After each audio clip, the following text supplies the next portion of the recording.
안녕하세요 여러분, 노엘입니다. 지난번에 제가 인공수정을 하고 1차에 임신이 됐다는 이야기를 해드렸는데요. 임신 테스트기를 10일차에 했었거든요. 네, 희미한 두 줄을 봤어요. 어떻게 임신이라고 생각을 했었는지, 임신 극 초기에 어떤 증상들이 있었는지 오늘 더 자세하게 말씀을 드리려고 해요.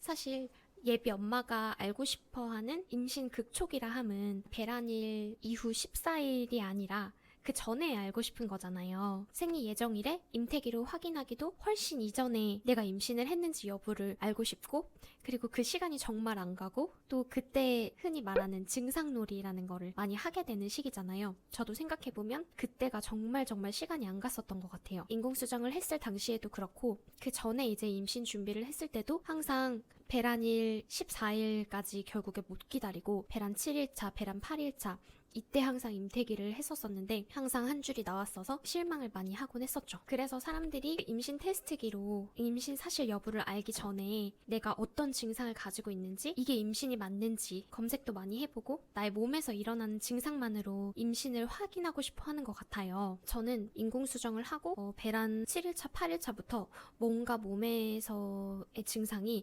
평소와는 조금 다르다는 거를 되게 많이 느꼈었던 것 같아요. 제가 거의 임신 3주차에 느꼈던 저의 몸의 변화에 대해서 말씀을 드릴게요. 이거는 정말 임신 극초기 증상은 어떤 것들이 있는지 검색했었을 때 흔히 말하는 증상들하고는 또 다른 것들이었어요.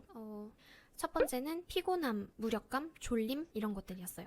제가 느꼈을 때 개인적으로 조금 달랐던 거는 회사에서 식곤증이 정말 심했었어요. 그래서 밥을 먹으면 너무 졸린 거예요. 너무 졸려가지고 2시부터 한 4시까지는 정말 정신을 못 차릴 정도로 졸리더라고요. 그때 제가 당을 끊어가지고 간식들도 많이 안 먹으려고 했는데, 그러다 보니까 이 잠을 깨울 수 있을 만한 것들도 없이 그냥 일을 하다 보니까 저도 모르게 되게 이렇게 꾸벅꾸벅 졸고 있는 거예요. 그래서 많이 나른해서 그런가 뭐 싶기도 했었는데, 생각해보니까 그게 임신 증상 중에 하나였던 것 같아요. 두 번째로 제가 느꼈던 증상은 물을 되게 많이 마셨던 거였어요. 저희 회사에 그 300ml짜리 조그만 생수가 항상 구비가 되어 있거든요. 평소에 회사에 오면은 한 2-3병 정도 마시는 편이었어요. 그런데 제가 배란 7일차, 8일차부터 그 물을 하루에 한 5병, 6병씩 마시는 거예요. 뭐가 생각해도 조금 의아하다는 느낌이 들었었거든요. 그런데 이제 나중에 임신을 하고 나서 혹시 내가 갈증을 많이 느꼈던 것도 임신 증상의 하나인가 찾아봤었더니,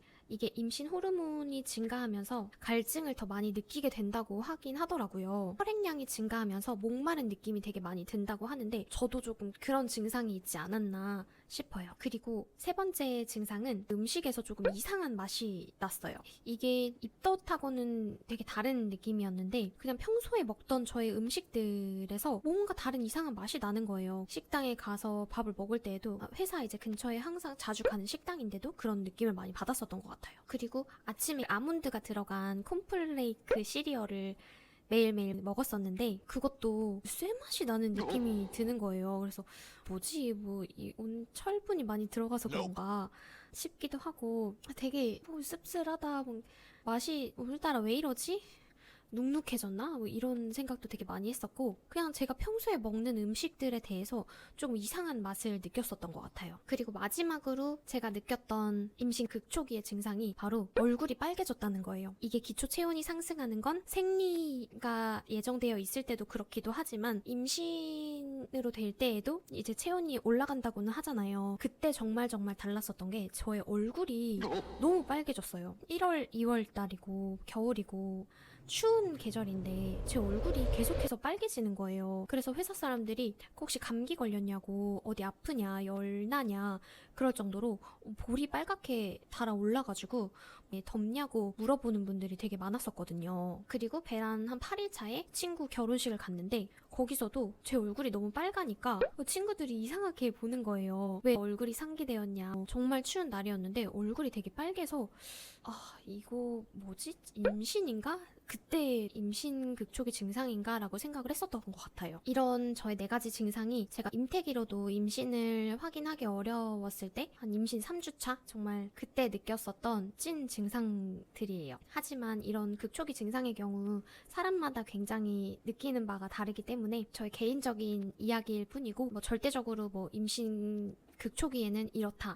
그렇게 말씀드리는 건 아니에요. 아무튼 그래서 저는 배란 10일차에 임신을 확인했고 그리고 나서 그 다음날에 바로 북유럽으로 남편이랑 여행을 갔어요. 근데 그때 되게 큰 이벤트가 있었어요. 제가 비행기 안에서 엄청난 피를 흘린 거예요.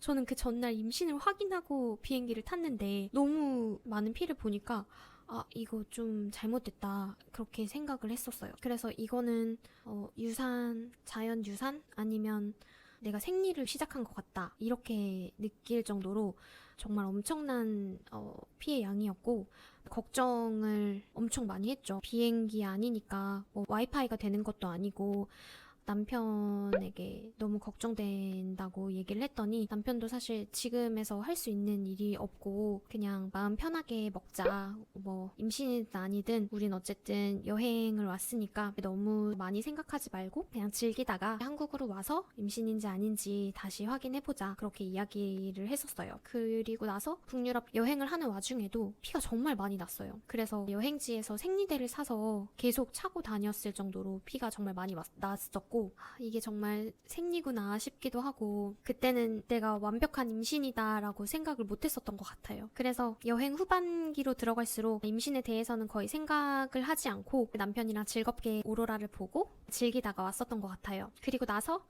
9박 10일간의 여정 끝에 한국에 도착하자마자 집에서 바로 임신 테스트기를 다시 해봤는데 임태기가 엄청 진해진 거예요. 그때 다시 희망을 가졌었던 것 같아요. 내가 아직 임신인가 보다 싶어서 바로 다음 날에 회사를 가기 전에 병원을 가서 아기집을 확인할 수 있었어요. 그때가 이제 임신 5주차 정도였고 아기집을 확인해서 굉장히 다행이라고 생각은 했지만 저의 2번의 유산을 돌이켜보면 제가 아기의 심장 소리를 듣지 못하고 유산을 했었어서 바로 마음이 놓이진 않았었죠. 그렇지만 그래도 유산이 되지 않았음에 굉장히 감사했었고 정말 임신 초기에 그렇게 출혈이 있는 경우들을 많이 보긴 했었는데 그래도 아기는 무사할 수 있다. 그거를 느꼈었던 경험이었던 것 같아요. 저는 그 출혈이 한 임신 9주, 10주 차까지 가서 아기의 심장 소리를 이후에 들었음에도 되게 많이 걱정을 하고 12주 전에는 유산을 하는 경우가 많다 보니까 마음을 쉽게 내려놓지는 못했었던 것 같아요. 초반에 정말 여러 이벤트들이 많았지만 그래도 지금은 잘 자라주고 있어서 되게 고맙기도 하고 정말 끝까지 잘 지켜서 건강하게 태어났으면 좋겠어요. 오늘도 부족한 영상이지만 봐주셔서 정말 감사하고 저는 또 다음에 임신에 관한 다른 이야기를 들려드리도록 할게요. 오늘도 좋은 하루 보내세요. 감사합니다. Love you. 안녕.